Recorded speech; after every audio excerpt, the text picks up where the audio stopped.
Bonjour à tous, bienvenue à notre méditation quotidienne. Alors comme vous le savez, depuis quelques jours maintenant, nous sommes dans la première lettre de Pierre. Quelle joie de pouvoir lire cette lettre écrite par un témoin direct, un témoin oculaire, un homme qui a vécu pendant 3 ans avec Jésus-Christ, qui a été témoin de ses messages, de son enseignement, témoin de ses miracles, de ses guérisons, témoin de son baptême, de sa mort, de sa résurrection. Pierre a vu comment Jésus a vécu à tous les jours de sa vie. Pierre a pu constater, il le dira plus tard dans cette lettre de 1 Pierre, que Jésus est l'agneau sans défaut. Jésus est celui qui n'a jamais péché, le seul homme sur la planète Terre qui n'ait jamais offensé Dieu, qui n'ait jamais dérogé d'un iota de la parole de Dieu. Et donc, c'est lui qui était qualifié pour sauver l'humanité et sauver ceux qui placent leur confiance en son salut, en son sacrifice. Donc je lis 1 Pierre au chapitre 1, à partir du verset 3, c'est l'élan de louange que l'apôtre Pierre présente à Dieu quand il pense à ces chrétiens dispersés dans la région qu'on appelle aujourd'hui la Turquie, ce qui s'appelait à l'époque l'Asie mineure. Donc je lis au chapitre 1, verset 3, et aujourd'hui nous allons regarder le verset 10. Béni soit Dieu, le Père de notre Seigneur Jésus-Christ. Dans sa grande compassion, il nous a fait naître à une vie nouvelle pour nous donner une espérance vivante par la résurrection de Jésus-Christ.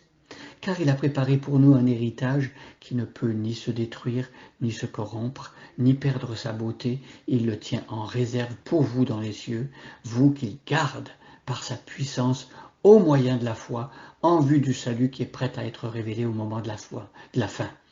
Voilà ce qui fait votre joie, même si actuellement il faut que vous soyez attristés pour un peu de temps par diverses épreuves. Celles-ci servent à éprouver la valeur de votre foi. Le feu du creuset n'éprouve-t-il pas l'or qui pourtant disparaîtra un jour?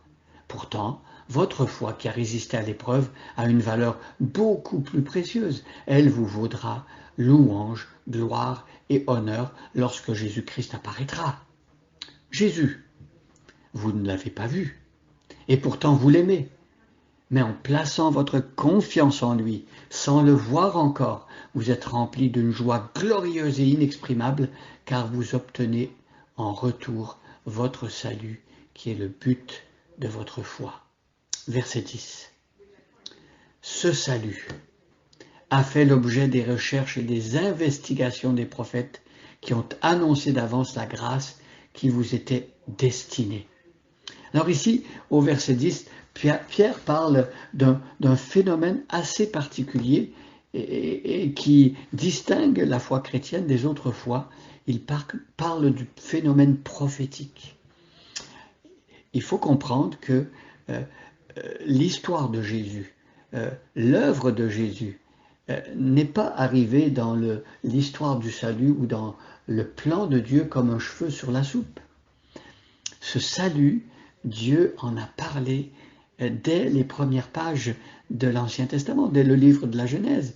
Et comme nous avons affaire à une révélation progressive, plus nous avançons dans l'histoire du peuple d'Israël, plus Dieu donne des détails par rapport à ce salut qu'il est en train de préparer et se dégage peu à peu, en mettant une à côté de l'autre, les prophéties de l'Ancien Testament, se dégage une figure, celle du Messie.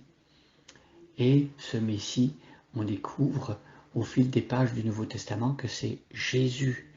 Et donc ce salut, ici, l'apôtre Pierre nous fait comprendre que les prophètes de l'Ancien Testament, ceux qui recevaient des paroles qui concernaient des moments futurs dont ils n'avaient même pas idée eux-mêmes, parfois les prophètes en prophétisant ne comprenaient pas tout ce qu'ils étaient en train de prophétiser, mais ces prophéties-là, les prophètes du Nouveau Testament, de l'Ancien Testament plutôt, auraient voulu comprendre à quel moment ces prophéties se rapportaient et qu'est-ce qu'il en était précisément. Et donc on comprend que les prophètes de l'Ancien Testament ont fait des recherches. Ils ont essayé de comprendre, ils ont fait des investigations, des enquêtes, parce qu'ils auraient voulu comprendre quel est ce salut et qu'est-ce que Dieu va faire. Vous vous rendez compte à quel point nous qui vivons aujourd'hui de ce côté-ci de la résurrection, qui vivons dans la nouvelle alliance, combien nous sommes privilégiés, combien nous découvrons et nous avons une connaissance du plan de Dieu que les anciens, les prophètes, les patriarches, ceux qui ont vécu dans l'Ancien Testament, auraient tellement voulu avoir.